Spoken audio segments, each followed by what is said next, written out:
Hi, you're watching Wall Street Confidential. Jim Cramer here, and we're looking at the forced selling situations we've seen recently. We've had three big ones. We've had just recently Kirk Kerkorian and Ford Chesapeake, the CEO, had to sell. Sumner had to sell with Viacom.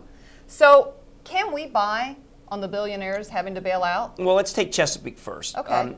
No, you missed it. I mean, Chesapeake was margined out between 11 and 15. Okay. So that was a fabulous opportunity, and that's gone. Okay. And a lot of things that he said are true. They were hedged, so they're going to make a lot of money. They have a lot of saleable properties that they paid very low for. So that was a once in a lifetime. That was just a classic good opportunity. CBS Viacom, I know that Rich Greenfield today from Pally Research put out, he's been saying that Viacom's a buy. I think the cable's a disaster. I bought Discovery for ActionAlertsPlus.com, and it was riding high, and there's just no advertising for cable to speak of, so I think the cable is just a dangerous place. CBS is a totally problematic situation.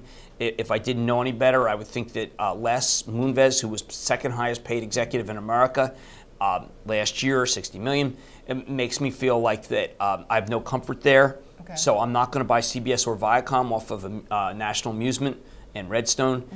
Ford, I have said, is way too speculative for me. I don't want to touch it.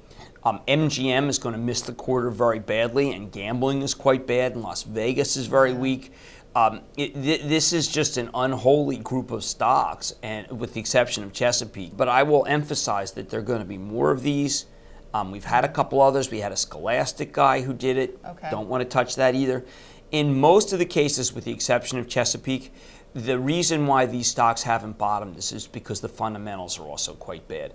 Chesapeake was the one where the fundamentals didn't warrant it going down more than the cohort. See, it went down more than the cohort. That was the exception rather than the rule. But the cohort for all these others is disastrous, so I just feel like to go in is a mistake. So definitely tread lightly when you see these situations come across the screen. Absolutely. All right, Deborah Borchardt here with Jim Cramer at TheStreet.com. Stay tuned for more.